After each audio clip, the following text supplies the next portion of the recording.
led by their team captain, setter number 8, Chica Espinosa. Outside hitter number 5, Percy Neva. Middle blocker number 6, Angela Ledesma. Another outside hitter number 7, Bien Guadillo. Opposite hitter number 9, Rhea Manalo. Another middle blocker number 6, Swansea Dahab. And their libero number 4, Honey Lasorna. And their coach, Michael Palermo.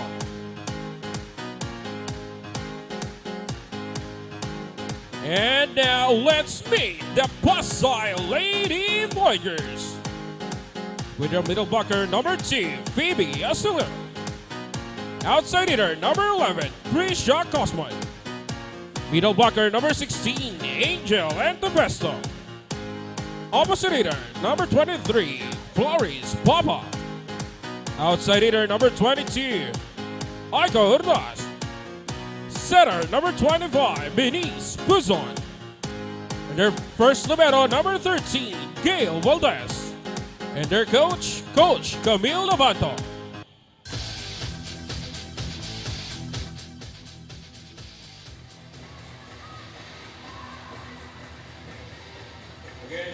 Your starters para sa Caloocan, it's Espinosa, Dahab, Ledesma, Nieva, Juanillo, Manalo at Lacerna. Para naman sa Pasay, it will be led by Puzon, Astilla, Antipuesto, Papa, Cosmod, Ordas at Valdez. On the first look, Caloocan kind of losing multiple players here, Lois. It's the effect of not having Raslan, rather, and their two setters. Kasi si Espinosa, pangalawang sunod niya na laro na to that she will not be having or she will be playing as the setter. Exactly. So we'll see how itong mga nawawalang players will be filled in. Especially itong role nga ni Espinosa being the setter for Caloocan at malaking pagbabago itong mga adjustments. And we'll just see if they have prepared for this. Of course, again, even if they may be out of contention, they still want it to end on a good note. El Capitana just putting herself, stepping up para sa kanyang kupunan. And that will first be delivered in favor of the AM Spikers. That's a point for Nieva. And it's clear now, starting this point para dito sa Caloocan, makita natin how effective at I would say yung communication that Espinosa has being the setter with that performance coming from Nieva. Thus had to adjust. Ledesma had to drop it. And that's 2 straight points para sa Caloocan. Now we're seeing itong kung gaano ka-effective na yung mga plays coming from Caloocan. Lois, you've been mentioning kanina the concept of the first ball. I think it's Caloocan working on that and doing it pretty well. Lacerna sets it now for Manalo. 3 in a row for the AM Spikers. As you can see right now, yung distribution ng bola, maganda pa rito sa Caloocan. You already have 3 players contributing coming from the attack. And now, it tells a lot about how Pasay is performing right now. They now need to work on their defense, especially if they wanted to maintain their standings. But that standing, just like what you've mentioned, kailangan nilang mapanatili yan, possibly even go up the standings if they want to. Antipuesto opens the board. Of course, every point and match matters from this point forward para dito sa Pasay. First ball safely secured. Pasay through Ordas. That goes off the block and that's a point. 2 in a row for Pasay. I think now Pasay is slowly recovering and I think they were able to identify kung ano yung mga lapses nila from the first 3 points. Now we're seeing attackers activated. Still a good sign for Caloocan. They're getting their first ball pretty well. But the counter-attacks from Antipuesto and Pasay ties it all up. Just the right placement for Antipuesto. As you can see on the side of Caloocan, medyo may hesitation. Especially kung sinong kukuha ng bola from that attack. All three make that 4-3 after an ace as Cosmo, the queen of the court, introduces himself or herself in this game. We're seeing improvements. I think nagpainit muna itong Pasay, especially with the first 3 points na sunod-sunod na binigay ng Caloocan. Now they go to the left to challenge. And Juanillo will be answering back. Maganda yung bitaw ng dalawa nating mga teams so far. There's a lot of different options, so they leave the defense guessing.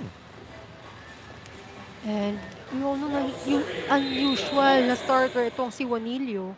But it's good that she was given an opportunity to showcase what she got, and that long ball from that last sequence did work for her. Getting her first point. But that was Ordaz getting it in between defenders that give Pasay the lead. I would say it's a very effective attack coming from Urdas. There's enough power and speed in that ball. Cut shot off angle. Tough pass leads to a free ball. Tumanalo breaks through the wall and gets another point.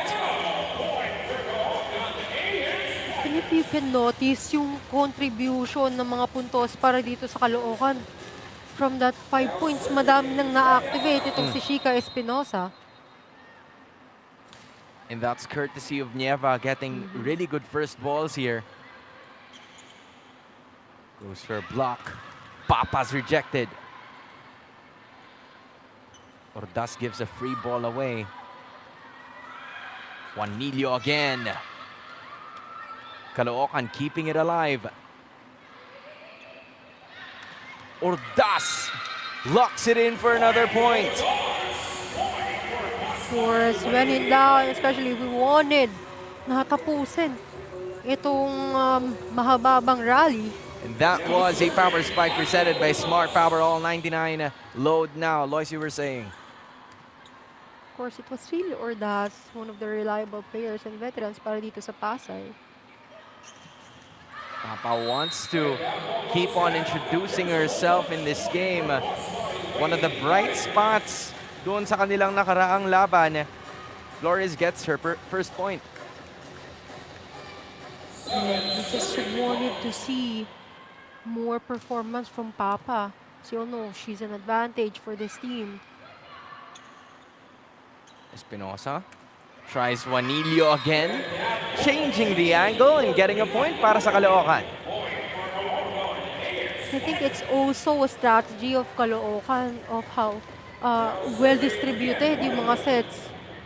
Because for Pasay, di na nila ma-identify kung kanino ba ibibigay yung bola. What an attack. That's just right at the middle, making it too easy for them to retrieve it. Hawak na ng Pasay ang kalamangan. That will be them on the board in this first technical timeout. A dream come true in the face of adversity. Caloocan AM Spikers entered today's match missing 4 players, including both setters. With no options left, Coach Michael Palermo turns to his team captain, Shika Espinosa, to take over the setting duties. Frustration is real daw para kay Coach Michael with key players tied up with prior commitments. But for Shika, this moment is bittersweet. From outside spiker to libero to middle blocker, she finally steps into her dream role as setter, even if it comes at a tough time for the team. In the end, Shika stands as the steady heartbeat of Caloocan, rising when her team needs her the most. Back to you, Hans and Lois. She is an all-around captain, if you would say. Maraming salamat, Quinn Barcarce. Lois, would you go play setter if you were given the opportunity? Lalo na ngayon na wala silang setters. Would you take that just like how Shika did? Well, if you really wanted to win, of course, merong mga motivation to as a team. But of course, playing as a setter, it may look easy, pero hindi eh. Yun yung utak ng game. Usually, especially for the volleyball fans na hindi pa ganun ka-familiar with how setter make decision. Sobrang hirap talaga ng role niya yan eh. That's why she is the heartbeat. Just like what Quinn has mentioned. A set that worked well. Still retrieved by Pasay. Squeezing it through the tight defense. That was Cosmod yet again. Again, Cosmod also proving why she was hailed as the queen of the court from their previous match. Pasay now going for a bit more comfortability. And they're gonna point yet again. Here's Nieva. Delivers to Cosmod and finds the floor for another point. Again, Cosmod found a way. He's get through the blockers. Of course, I would say saved by the net as well. Caloocan didn't even expect for it to go in. Currently 7-11. Make that 7-12 after an error mula kay Nieva. Coach Mike doesn't like what he's seeing here.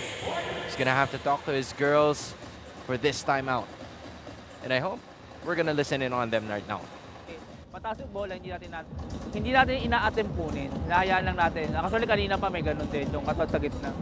Kung kayang kunin, kunin natin, huwag yung sayangin. Kasi girls, pag yan lumayo ng lumayo, mahirapan na tayo. Okay? Galang! Alpas lang!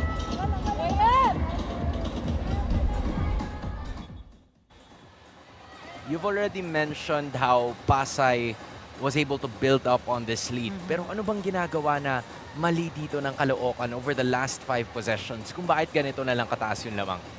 Well, I think kanina nga, they had the momentum They already got 3 points from the start of the set. But I think what's lacking right now, as you can see, meron ng difference dun sa mga receptions nila eh. Kasi, especially if they're struggling right now without their main setter, dapat lahat ng bola maayos papunta dito kay Shika Espinosa. Look at that dive. Ordas fighting for it too. Shika gives it to Nieva again. Cosmod received. A quick. Still retrieved by Bien. Free ball para sa Pasay. That was enough. But somebody was caught dancing around the net. An error para sa Caloocan gives a point to the Lady Voyagers. Well, this is also one of the things na kailangan i-avoid itong Caloocan. Of course, they're being up against an opponent na merong strong motivation to go up more in the team standings. But the goal of this Caloocan team is to lower down what seems to be a lead here, and that's definitely going to help them. This is now 8, serving 13.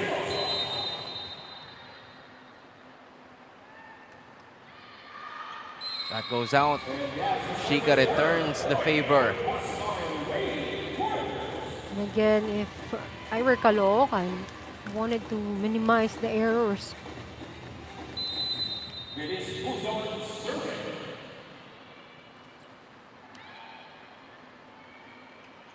Shika goes to Rhea. Somebody has it. Venice once more.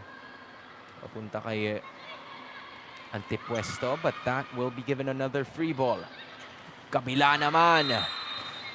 The idea for a down-the-line shot was denied by our officials. That was somehow a good attempt for Cosmo. As you can see, walang tao dun sa zone na yun. But miscalculated on that hit.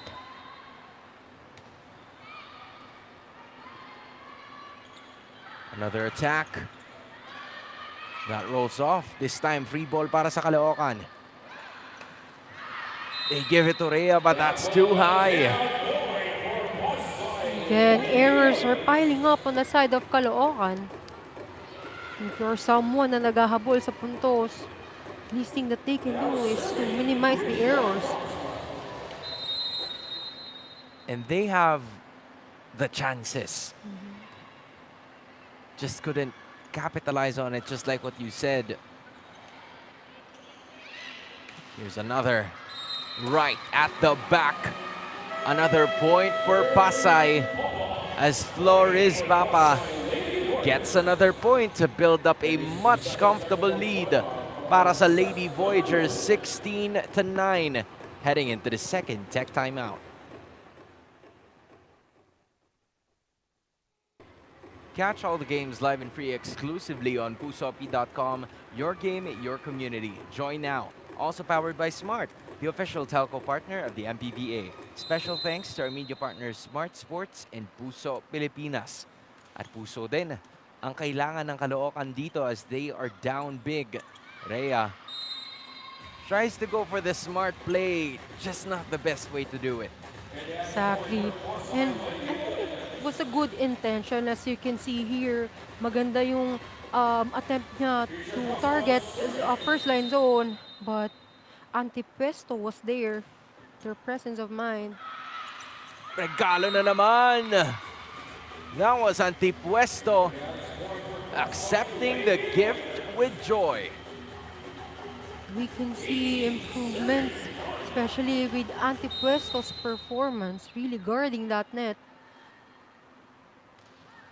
And keen observation here. First balls, some of them not starting to fall, pero yung possession na yon, they need more of that as another point for Juanillo goes in. We can see yung contributions ni Juanillo dito. She knows how to take advantage of the blocker's hands. And once she's activated, very efficient in terms of attacks. You know, for someone who isn't being inserted into the starting lineup so much, she is the leading scorer of this team right now. Pero idadagdag din natin ang service ace nitong si Ange Ledesma. Putting a mini run, 2-0 ang Caloocan.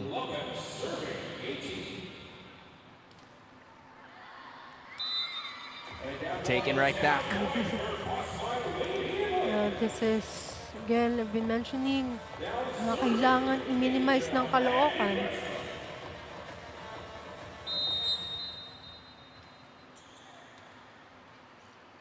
Shika had to adjust.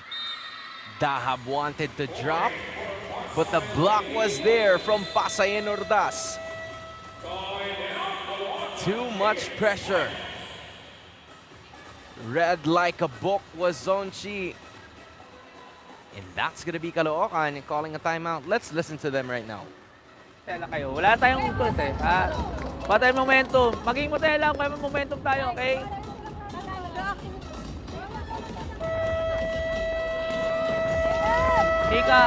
Tika. Sure set lang tayo ha. Basic setting lang. You just heard Coach Mike Palermo adding a bit more info para dito kay Shika Espinosa. She's not putting too much pressure on her kasi alam niya na this is one of the most difficult positions to be in whenever you play, especially pag hindi ka sanay dun. Of course, also, Coach mentioned, mga easy set lang. And I think one of the things that Caloocan can do right now, especially for the attackers, is to make adjustment because they all know kung ano yung kulang sa kanila ngayon. Joust in midair. Shika gives it to Rhea. Not enough to break. Aiko finding the hole in between defenders.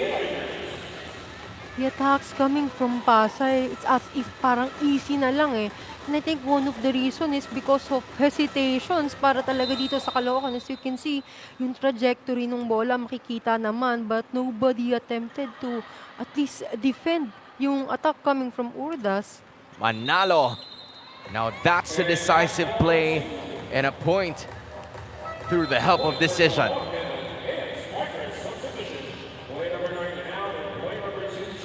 What a way to redeem the results.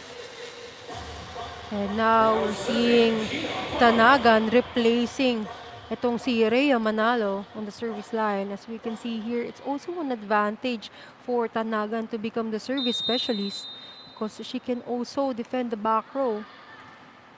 Especially, yeah, Previously as a libero. during their last games, no? So, the adjustments are really there. Tanagan right on cue. Everybody diving for the ball, but not enough to keep it in play as another point is scored by Pasay. I think medyo nagulat sila on that part. Somehow it was still a good save. You can see yung save ni Juanillo. Good effort there. That was Astilia with another point. Close to the net it is. And that would be enough for Dahab to get her first point in this game. And easy point for Dahab. Not much power was exerted. But it did work on our end.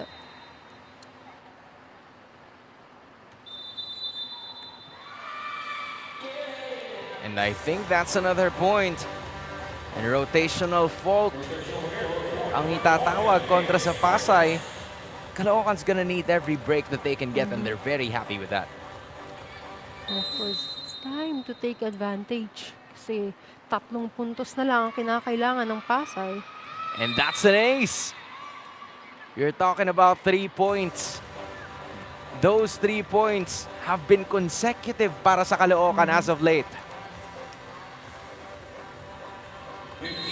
And kanina, hinihingi nga ni coach yung momentum. And I think itong performance ni Juanillo could somehow boost the morale of her team. And there it goes again. This time, Pasay naman ang nagkakaroon ng errors. And that is quite difficult para sa Pasay. Their struggle to close out games are starting to appear yet again. Kaya naman magkakaroon ng pag-uusap ngayon ang Pasay at ang ilan sa kanilang mga manlalaro. This is them 3 points away. But there's 4 straight na kinumit ng Caloocan dun. Exactly. And just wanna go back dun sa performance ito ni Juanillo. As you can see kanina, yung service niya, she got an ace, but the following, although hindi yun ace, that service still managed na bigyan ng pahirap itong Pasay. It's a 4-0 run. Juanillo giving them such a hard time. Another free ball for them. Shika gives enough space for Dahab to score. And Dahab, they found a good spot there. It's an effective cross-court hit for Sonsi Dahab. Sonsi getting 5 straight points. But inevitably, ang pinakamahirap mong kalaban ay ang iyong sarili as Juanillo commits an error there.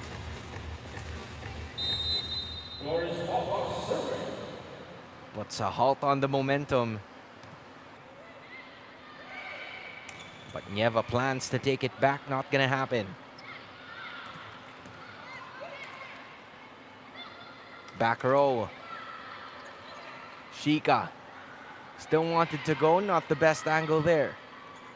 Oh, what a 1-2. Who's on finding the middle? And it's a very good decision there from Pasay. And in shock pa talaga itong Caloocan with that performance. Still setting up their defense they wanted.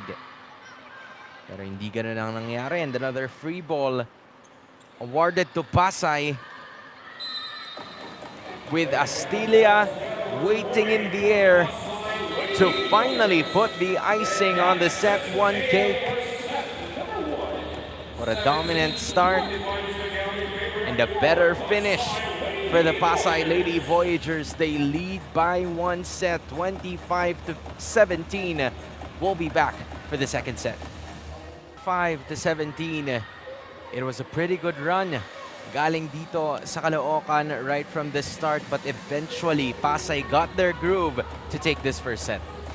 Well, for this set, nakita natin Caloocan did start off strong with more attacks and even aces. However, it was really Pasay's efforts. Well, we've seen well-distributed plays for the attackers, and it paved the way for Pasay to get the first set because of their attacks and blockings as well.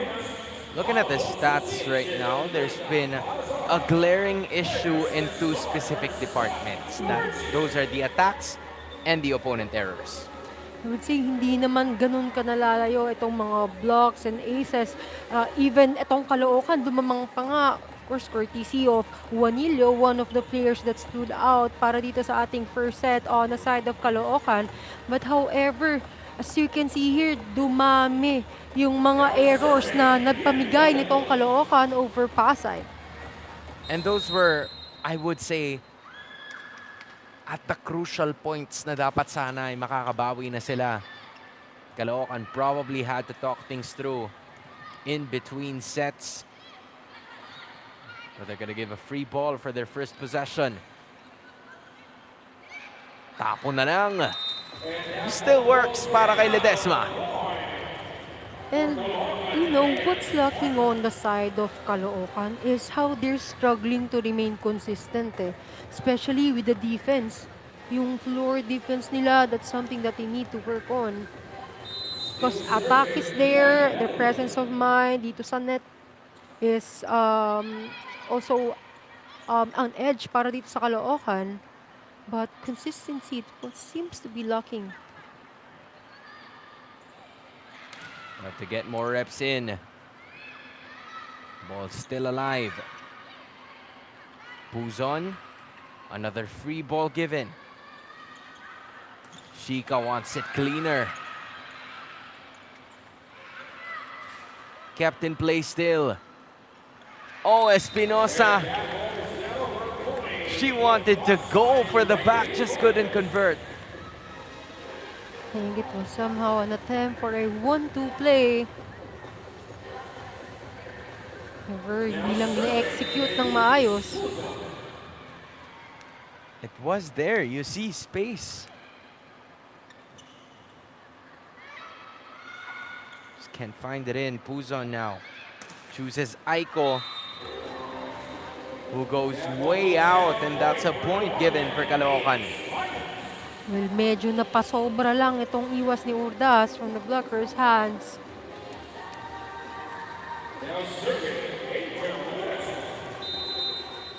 Can't drop it down.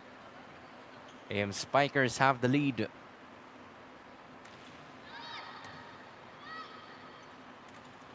Oh, great moment of attack there. Puzon to antipuesto para sa puntos. And it's good that we're now seeing activation of the middle. And this tells a lot about good receptions. Also courtesy for Pasay's libero. There were 3 points from Antipuesto in that first set. And quite unfortunate para dito kay Antipuesto. She was there and she had the set. Not the best. Caloocan gets another.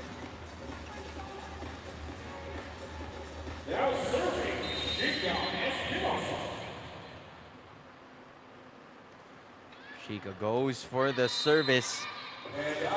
Was very tight from where we're looking, but it goes to the greener side of things. It's out. Now we're seeing another error coming from Shika Espinosa. And I believe that's another rotational fault. Pero ngayon naman, sa Caloocan yun. So this will be a free point for Pasay. And I'm sure Antipuesto is grateful for that error kasi yung service niya outside. It all worked out. AM gives another free ball. Papa takes it home for another point. Because of that powerful attack, Serna wasn't able to defend and control that ball. And you gotta love the approach too. Great set. Moves on for Das. Had to adjust, pero nagawan pa ng paraan. Dito natin makikita kung gaano ka-veterano itong mga performance ni Urdas. Not that good of a set, but still managed to make wonders para dito sa kanyang mga atake. Sorry ka agad. Itong si Venice Puzon. Wants to make up for it. Antipuesto. Tosses it a little high. But that goes out. So Caloocan still hanging on with some of the errors na ginagawa dito ng Pasay. Exactly. And para dito naman, medyo I would say miscommunication para dito sa spikers and setter ng Pasay. That's an ace. Secured by Nieva. They've been trying that back row for quite some time now and it finally lands a hit. Napakaganda ng service na yun. So, kasi biglang bumaba. Nobody anticipated na papasok pa. And it looks like that's another ace. Para kay Percy Darabella Nieva. They need to build up on somewhere, and this is exactly the place to be. And itong mga performance ni Nieva is something that Caloocan needs. Phoebe Astilia getting a point. That was them securing a little bit more of what has happened. As you can see, easy ball eh. Adjustment na yung ginawa nito ni Astilia. At Now, kaliwa pa yun, no? But it's an error. And I feel like, Lois, you have a lot of things to talk about later after this break. But let me cut you off because it's 8-6 in favor of Pasay. Sa timeout, hindi na nagpaligoy-ligoy si Coach Ana Abanto. Sabi niya, ayusin nyo, wala pa akong ginagawa. Ramdamang inis, lalo na sa receiving issues na nabanggit na rin ni Team Captain Iya Kimson bago pa magsimula ang game. Kapag sablay daw ang basic, sablay din ang galaw, kaya medyo hirap sila. Aminado rin si Iya na hindi lahat ng ginagawa nila sa training lumalabas sa laro. Pero biro niya, bilang team na medyo maraming uniformed personnel, ayaw ata ng team namin ng madali. Yung akala naming bilog na papasukin namin sa ligang ito, mas lalo pang lumiliit. Imbes na naglalakad, gusto ata namin gumagapang. Still, they'll make sure they'll do their best and will end this season strong. Back to you, Hans and Lois. Whether it's crawling, whether it's walking or running, as long as you're moving forward, that's the idea that Pasay needs to have. Salamat, Quinn Arce, for that report. Pero tama nga naman, no? Ba't pahihirapan mo pa yung sarili mo in certain cases as there's another block that has happened in favor of Caloocan there. Pero may bawi ka agad after another error was returned mula sa Caloocan. well, para dito sa Pasay, I think a lot of errors were given out, especially for this set.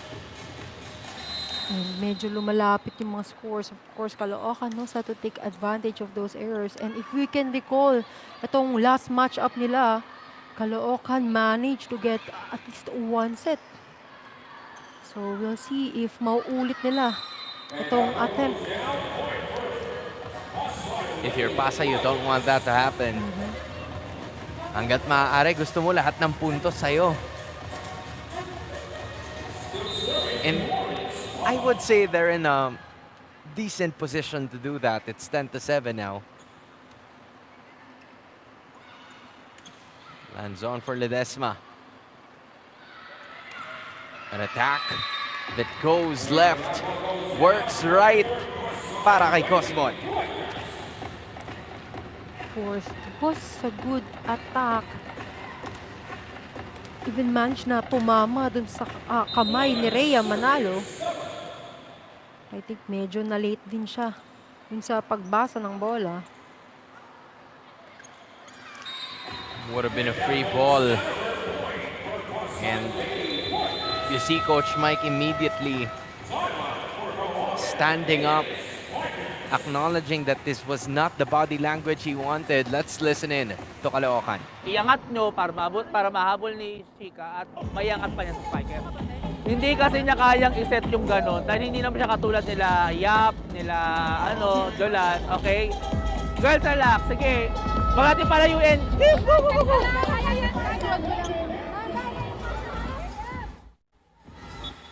This timeout ni Coach Mike Palermo was specifically a personnel reminder. You don't have Julan, you don't have Yap, but you're gonna have to work with what you have and make it easier for your captain. Exactly. And there's a lot of ad-libs that Caloocan have been doing right now. And kanina, I've been mentioning this, na they need to have good passes. Because ang role na lang nito ni Chica Espinosa is an easy set. So it's also up to the defenders on how they'll be able to pass a good ball para dito sa kanilang temporary setter na si Chica. It's an attack once more. Cosmo and Pasay very ecstatic with that spike. Cosmo being one of the consistent players para dito sa Pasay. Cosmo now having 5 points. And that's the ball Chica wanted. That goes pretty well para kay Bien Juanillo. So, Bien Juanillo, again, been mentioning na hindi nga siya starter. But now, she already contributed 5 points as well para dito sa kanyang kupunan.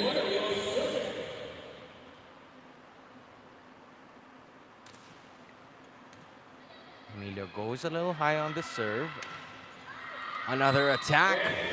Cosmod has been unstoppable on that side.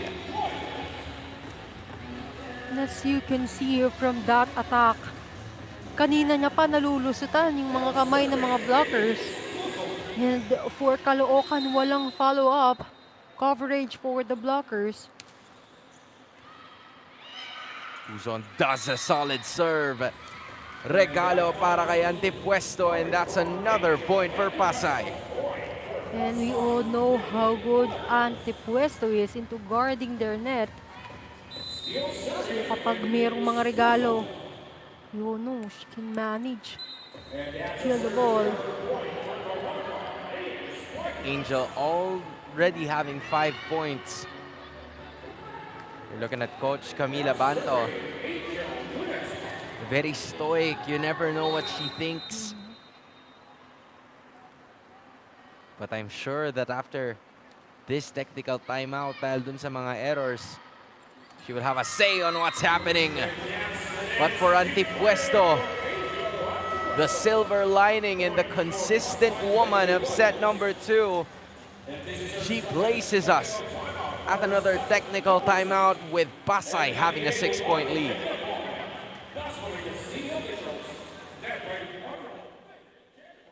Catch all the games live and free exclusively on pusop.com.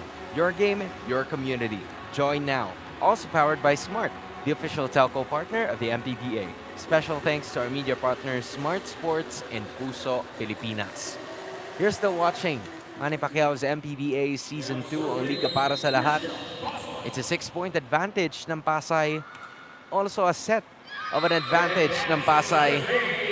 And that was another good thing happening para kay Cosmod, near the net and far from it as a service ace happens. We have seen how well she can contribute para dito sa kanilang opensa. There's really something about Cosmod. When she plays against Caloocan, she wants to replicate her Queen of the Court performance from the first round. I would definitely agree to that. So kanina, flushed dun sa screen is 7 points now. She managed to make it 8. Unfortunately, with that error. This is an opportunity for Caloocan now. Parang mahirap yata, Lois, na masyadong pinupuri, no? It's the commentator's jinx. Probably gonna chill on it for quite a bit, but it depends. Kung babalik siya as Ordaz. That seems to be a favorite. And another point para sa Lady Voyagers. And dito, sa second set, medyo tumahimik si Ordaz. But now, it's good to see that she was able to contribute another point for her squad. Dude, it's Cosmod with 8. Ordaz with 7 and Antipuesto with 6. It's Pasay firing on all cylinders here. But that's a smart play. Nagaling dito kay Nieva. Dara Neva with that smart move. Of course, being considered as one of the veteran players now para dito sa Caloocan. Still wanted to go. Give this a close fight, but it goes out. Would have worked so well for Pasay had it not go out. It's a very good leap. Yung abuelo nito ni Papa is really aiming to kill the ball. Flores also part of the Pasay 6 now. Melendres couldn't convert and a free ball again for AM Spikers. Manalo locks it in for a point. Now Manalo also back para dito sa points for her team.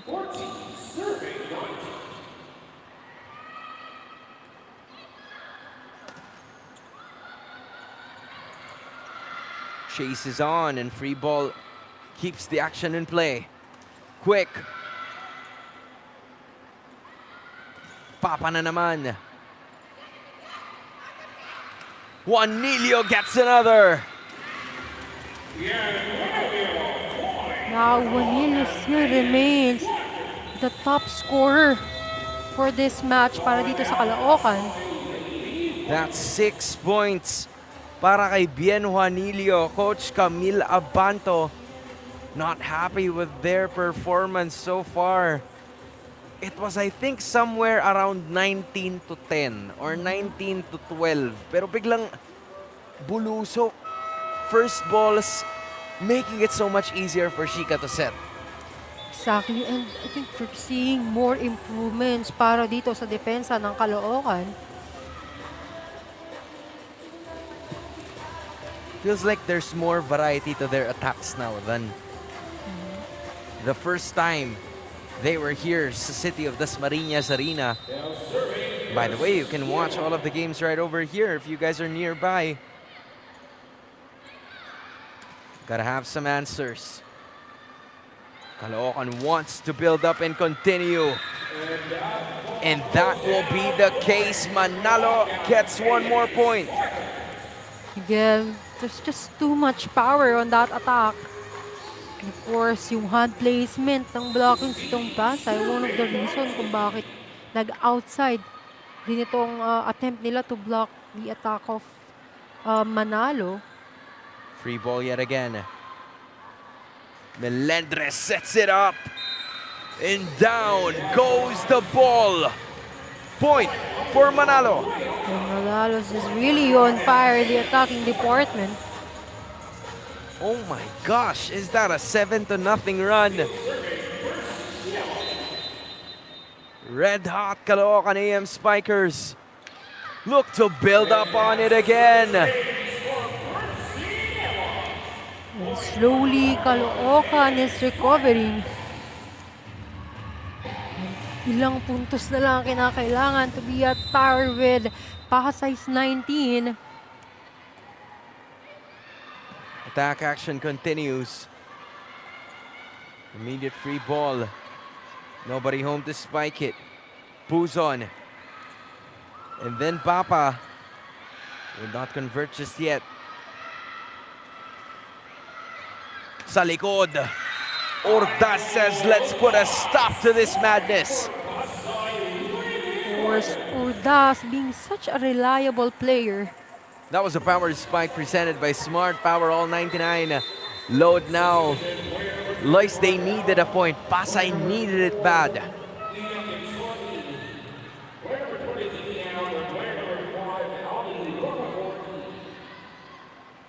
But Aiko stepping out. Itong si Rocafort, ang kapalitan ni Venice Puzon.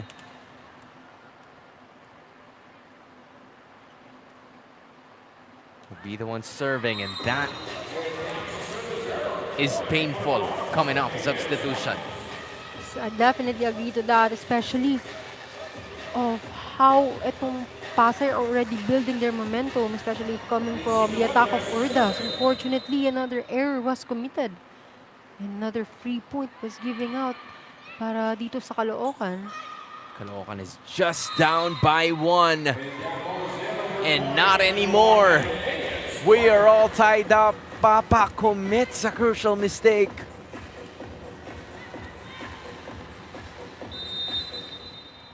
And I think this scene looks familiar, especially from their previous matchup.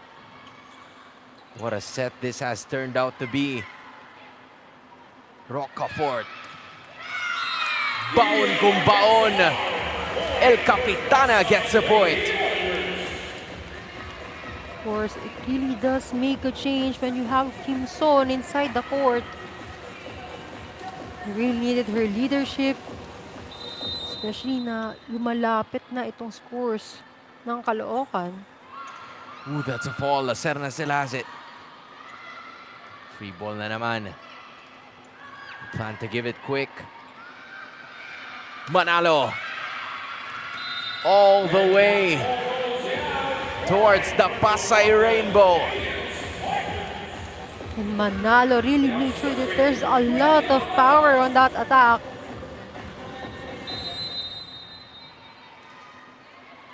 Manalo now has 7. Kim Son again. Has enough space to operate and get a point. Yung medyo hindi nahawakan ni Kim Son yung atake na yon, but still a point is a point.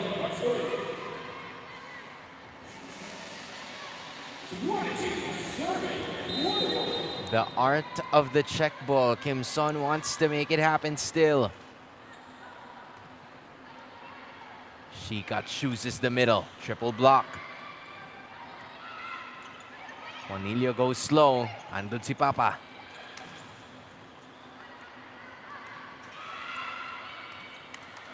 Almost a free ball again. And an error right back. Caloocan and Pasay are neck and neck. Both teams are now scrambling with their defense. And of course, exchanges of errors is also present, especially on the side of Pasay.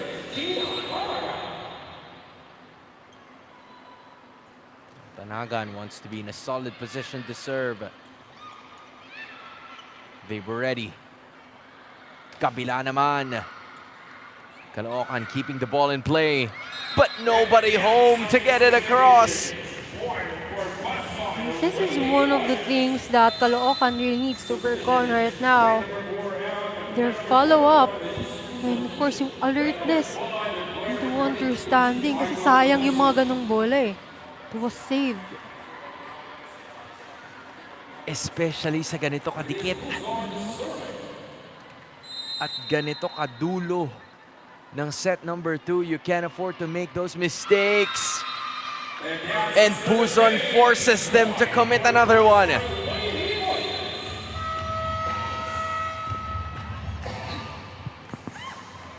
Not really the one to score. And then a service ace lands them in. Let's hear Coach Mike Palermo on Caloocan. Ikaw ba nasa harap? Nasa likod ka ba, Rhea? O sige na, kapag ano, sugal mo na ha. Sugal mo na.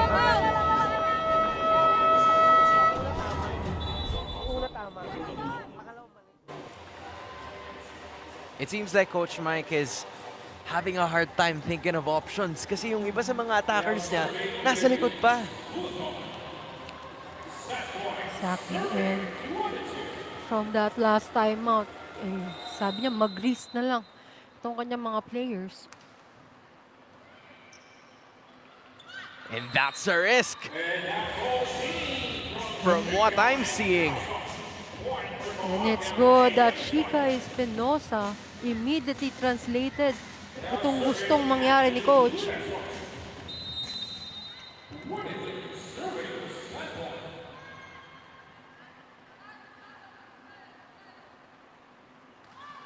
#23 serving #24.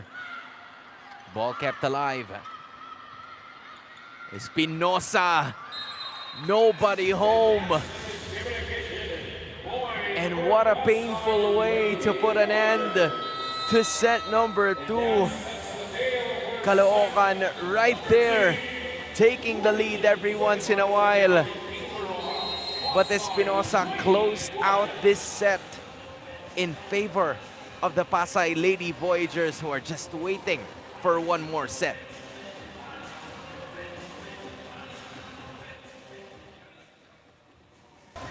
(25-17, 25-23). It's just one more ang hinihintay dito, but this set number 2 was closer than what people expected it to be.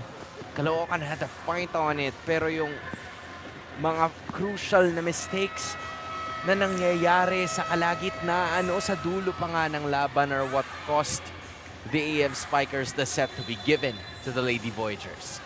Well, for Pasay, even with that adversity na lumalapit na itong Caloocan in terms of scores, they still remained ready and steady and slowly recovered para dito sa kanilang mga errors. And unfortunately, on the side of Caloocan, errors are just piling up on their side. As you can see here, Caloocan gave out 10 errors for Pasay.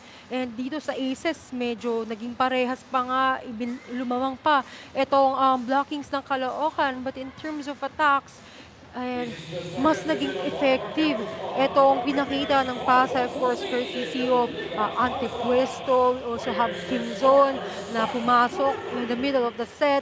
And of course, itong good decision coming from Puzon. Especially, she was able to contribute also an ace a while ago. Alam mo kung paano tinapos, paano hinabol ng kupunan ng Caloocan yung set number 2 should be the way we see them here as a block happens and a successful attempt for Melendres gets the point for Caloocan. And para dito sa Caloocan, they are always starting off strong. They just need to remain consistent. Melendres gets her first point. Pero si Antipuesto, nando na naman sa gitna. And we all know how good Antipuesto is into guarding the net. She's not only good with offense, but also dito sa net defense. That's another rotational fault in favor of all of the ladies wearing pink. Another error from Caloocan. Sa mga ganitong moments na alam mo na kaya mo talagang manalo, ito yung masakit eh. Just committing errors for 2 consecutive possessions in a row as Cosmod gets an ace. For Caloocan, they just needed something to shake off the atmosphere. As you can see, parang medyo naglaylo itong Caloocan. And another one. Cosmod finding the middle consistently. Very sharp serve. And very specific yung target niya, no? Ito talagang si Nieva. Challenging her on a consistent manner. Leading to a free ball. Quick. It was there for La Serna until it wasn't. And again, I'll mention it again. follow-up yung kulang para dito sa Caloocan. They have good attackers. They have Espinosa also doing wonders for her team, fulfilling the role that she was given in. Juanilio doesn't convert. All of a sudden, we're looking at the 4-0 run nitong Pasay. Stoppage again. Ordas. Juanilio had to dig for that reception. Attack from the middle goes long. I think they're still trying to contest. Meron ba talagang check ball? But it seems like medyo nahirapan din sa pagwela itong si Melendres. As you can see, medyo nakailalim na siya from that attack. This is 6 straight points now. I was about to say 5, but then another Krisha Cosmod. I think Cosmod really wants to be hailed as the queen of the court again. Putting the work on this. Pero ramdam mo yung gigil dun sa spike na yun itong si Rhea Manalo. We can really see how eager she is into wanting to score.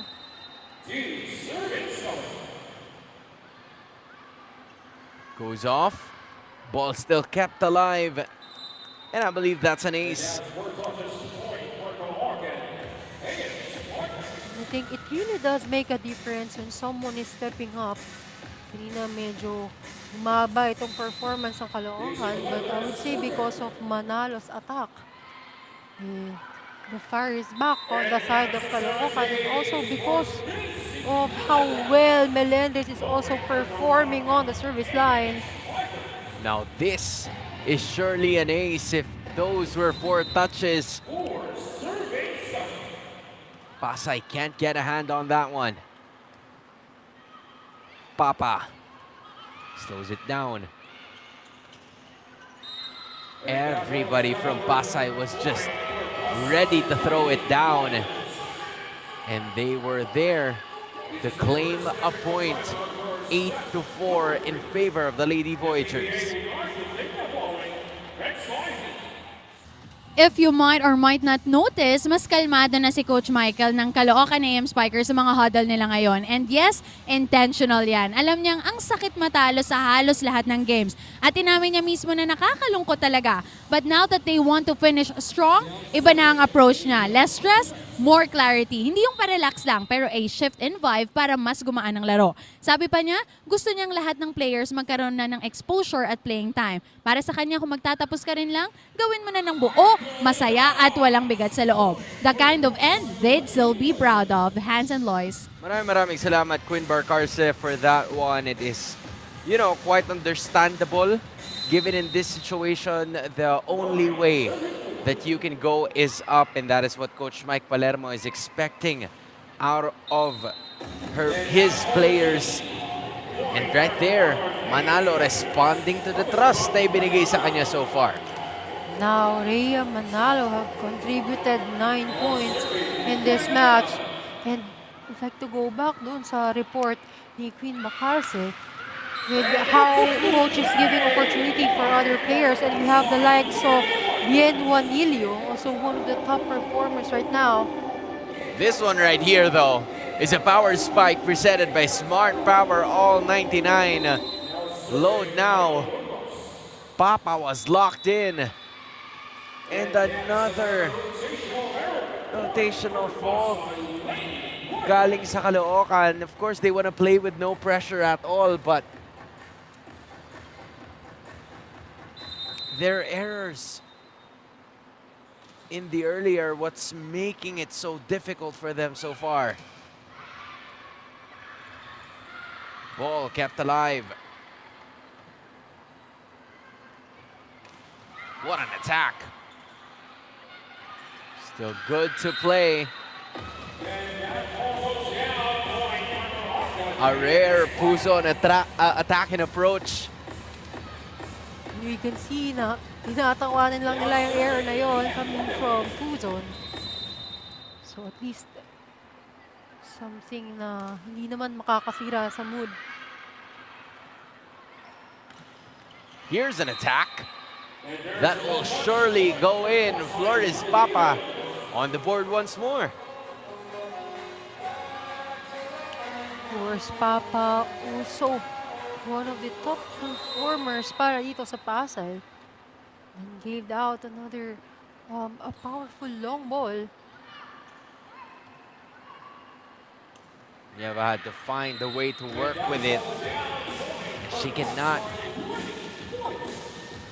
It's the wrist action for Dara Nieva that she needs to work on from that last sequence. Papa now with 6 points. And the other player wearing number 6 misses on an attacking attempt. Ledesma commits an error.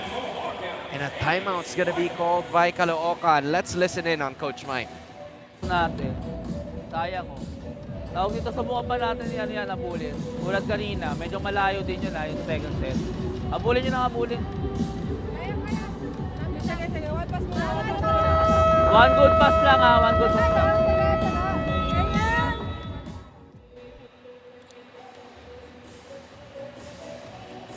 It's a movement thing that Coach Mike is saying. Habulin in terms of points. At habulin din pagdating dun sa galaw, because the follow-up is what they're missing, just like what you said, Lois. And it's really important, especially in the play of volleyball, na merong attempts, whether it be on attack, on defense. Attempts should always be present.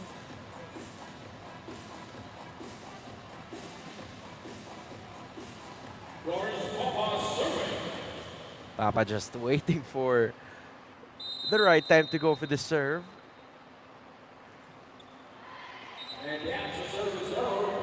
Just not there. Had to shrug it off. And also, Caloocan needs to be reminded of the basics kasi yun yung nawala sa kanila, especially for this set. There is the one at the middle. Astilla na naman. And that attack work was medyo bumagal. Etong mga blockers ng Caloocan. Astilla now with 4. Espinosa tosses it to Nieva. And another long take. It goes into the favor of Pasay once again.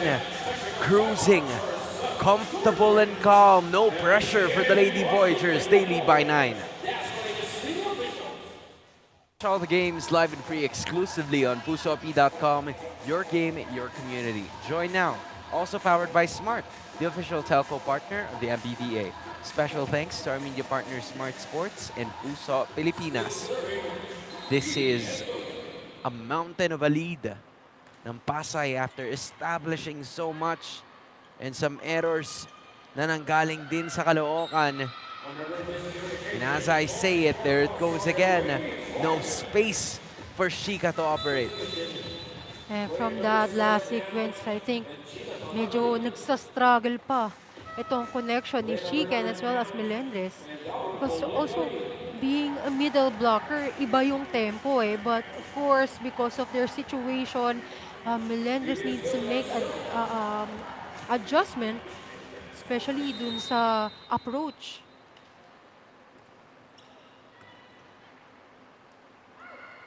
Shika lands it for Nieva in a better way. Who's on free ball. Nieva goes soft. Back row.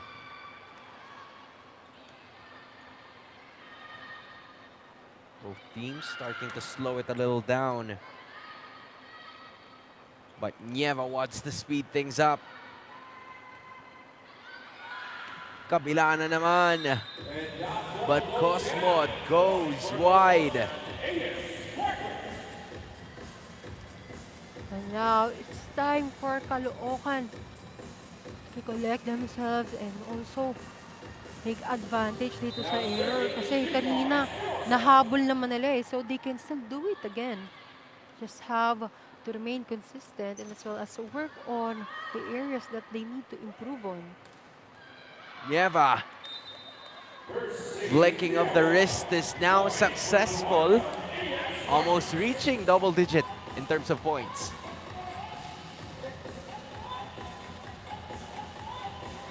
I think it's a good angle for Dara Nieva. 9 serving 17. Making it a little difficult. Hesitations para dito sa dalawang defenders. We have Tanagan, na former libero, and also Chin Lacerna. Medyo hesitant on that defense. Parang hindi pa sila sanay na magkasama silang dalawa because they're used to playing the same position. And that's how it's usually gonna be. Pero para kay Nieva, she's used to getting points on the board as much as she can. And slowly, Nieva is on fire again. That's off and in.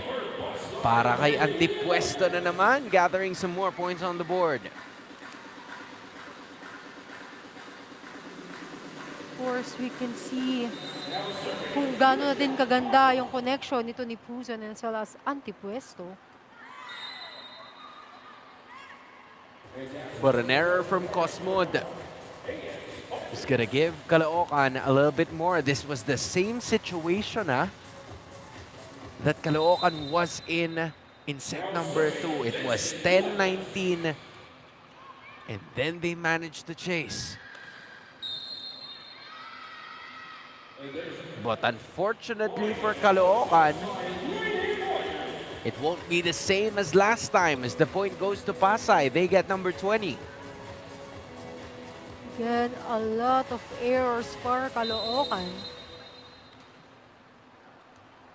Goes out. And the favor was returned right back nitong si Antipuesto. Of course, exchanges of errors for both teams.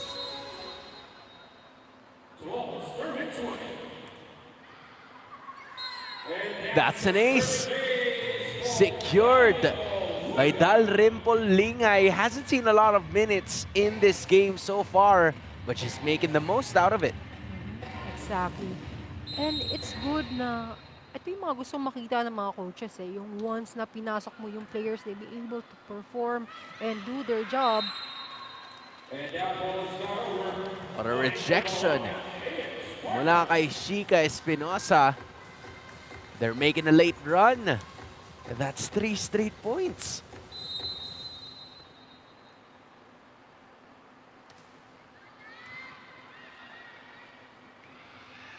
Ordaz doesn't give any time for the defense to be set.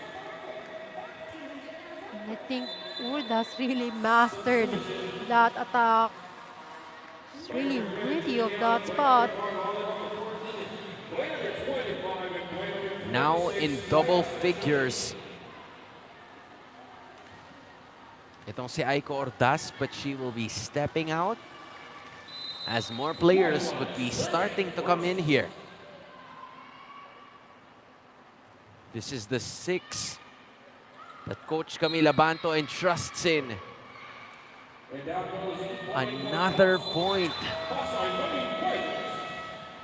para sa Pasay, courtesy of Rocafort's service. In Caloocan, they're gonna have to talk things over for one more timeout. Basta go lang tayo, okay? Napag-usapan naman namin ito eh. Nasabi ko naman sa iba na balak ko kapag wala ng pag-asa, paglaruin na lang lahat. Try lang.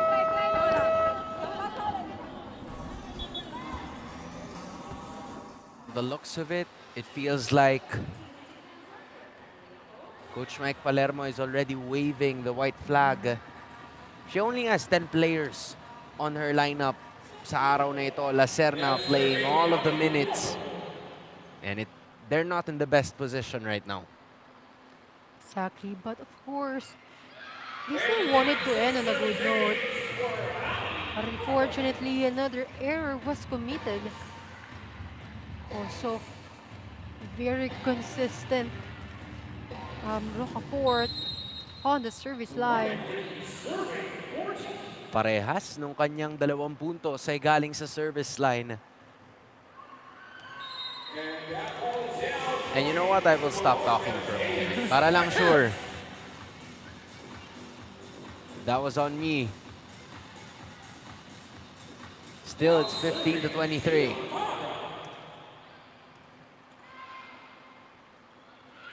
Off it goes. Another error. That's 2 straight para sa Caloocan. You know, Pasay has been doing well, really well, except for when they're trying to close out games na dun sila medyo nahihirapan. Exactly, yun talaga yung kulang sa kanila, yung panapos. Well, opposite yung nangyayari sa kanila dito. Ng Caloocan is starting off strong. Pero naglalay low. On the other hand, for Pasay, slowly sila nagre-rebuild ng momentum. But for Flores Papa and the rest of Pasay, this one I think was a little easier compared to the first 2 sets. Now at match point they are. Nieva goes in. Won't go. Espinosa. And another attack is there. Pero nandun din si Lingay. Second try. Another attack. Almost dropping. A third one. Wouldn't convert. And it seems like Pasay is just having a lot of fun with Deception being on the floor. And medyo may adjustment lang doon sa set na yon. It's still an opportunity for Caloocan. And isa yun sa mga mahabang rally that we've seen in this match. As much as possible, Caloocan. Gusto nilang ilaban tong match na to. They're really rooting for Deception to score. And that's exactly what's gonna happen. Wrapping up this game is an unlikely hero. Checking things once and for all para sa Pasay to still be in contention of their chance at a Final Four spot. 25-17 in this last set. What a win para sa Pasay Lady Voyagers.